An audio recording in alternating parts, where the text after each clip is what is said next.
motema malamu fungola motema yekola ko limbisa yekola ko la vraie comme la plus posée la vraie toujours c'est kraka elonge bando zaloka le roi moi bébé moko boye parce que éviter quoi makambo mabe les kaki peintre nazakolo ba pona bana Irlande hein nangozala na janvier parce que petit mais costaud mon na fille faut qu'on dima bato basala malamu moni chaque fois que za motema mabe na moto sans cause et me mailo te matisaka obi so imutu moko boya sala makambo soke swaka soko zo na ngo contre o bando matisa e kaka yango na koma ko accepter ninga au mona ke vie ego normal donc Pierre Ngadi aza mutu moko il faut topé ça ba félicitations ba bisous et puis photo encourager ka ba idéologie na lelo so akoma ki président ya Congo mambe belende bongi parce que na janvier awa azo salisa sortie nanga officiel nazongeli nanga ba voyage petit nanga sasa ki inane canon a fait bino mo vivre ngo après les deux Vandela TV yo to ya quitté pour ça qui contre-temps Vandela TV mon a fait hier il y a bébé nanga pouvoir diamant et ça qui to mingi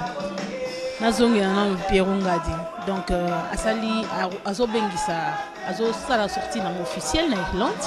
banduliste tout ya Irlande contacter Pierre Ngadi soko lingo za la jour wana ngana zo mema banduliste na biso ya London tozo ya kuna na Irlande donc baza pour ça okelele ti wa banco Frank Akil Gordon Massiala nazoya na bango alors on verra qui ils vont gagner dans la compétition entre le musicien londonien na ba musicien au bazarana Irlande total qui sont le meilleur donc wana nyoso ba idéologie ya petit mais costaud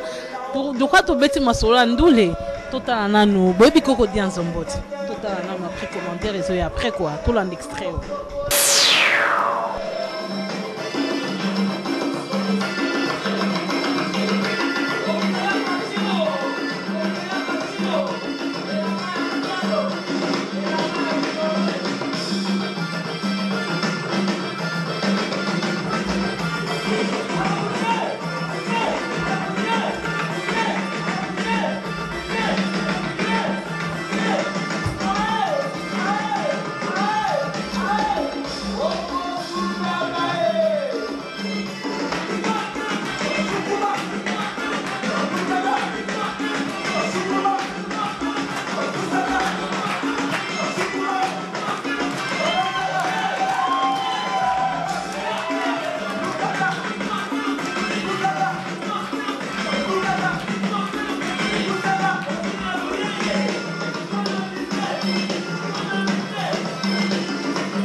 Sunda mae, Sunda.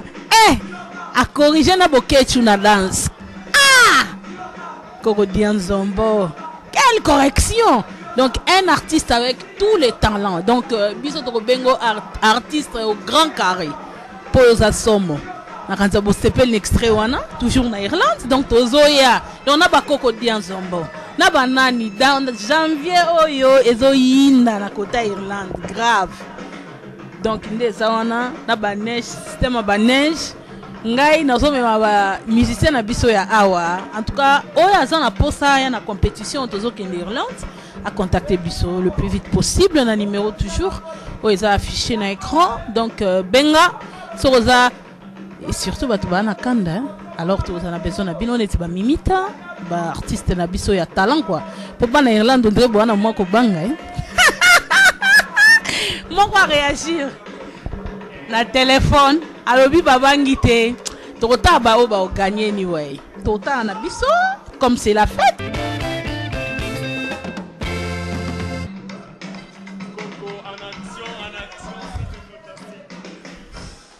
En tout cas merci mingi pour place nous so ba o sala eloko pona mboka na biso ezaka nesengo mingi biso tant que naza artiste na ko sala comédie ya koloba na ko sala ba expression corporelle ya scène lokola ba ballet na ko bina pe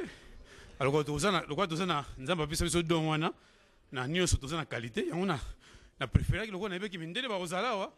moyen to sala comédie moi muke bo ezate po temps muke ya na préféré na bina. Vraiment on a découvert beaucoup d'Anzombo na formule mususu boyebi que c'est ça kana maluka mo spectacle et salami lelo et que conférence à l'élé le bama kimi ngi madame ba viole na na passe na kati papa maman na biso et ça j'ai mis aux autres maman nyonso basona vraiment ils a passé à tout moment toujours ba nouvelle qui ba sala maman na biso mabe bana na biso ya basi ba ndeko na biso ils appellent mibali mais lelo to ba rolo ba mingi pona ba maman moni maman toujours apesa ka respect tango yoka maman ba violer ye maman ba sali loko boya vraiment ata biso moko bana mboka saka pasi ata ba pa sala ba pasi yango to kolemba te toujours to lobela kango ti un jour makambo ne sila po a apeta na poto soko sali loko bongo na kansi okene prison mais pourquoi pas ya biso ba oba ko sala bongo ba fandi na bango moni za pasi na niveau wana.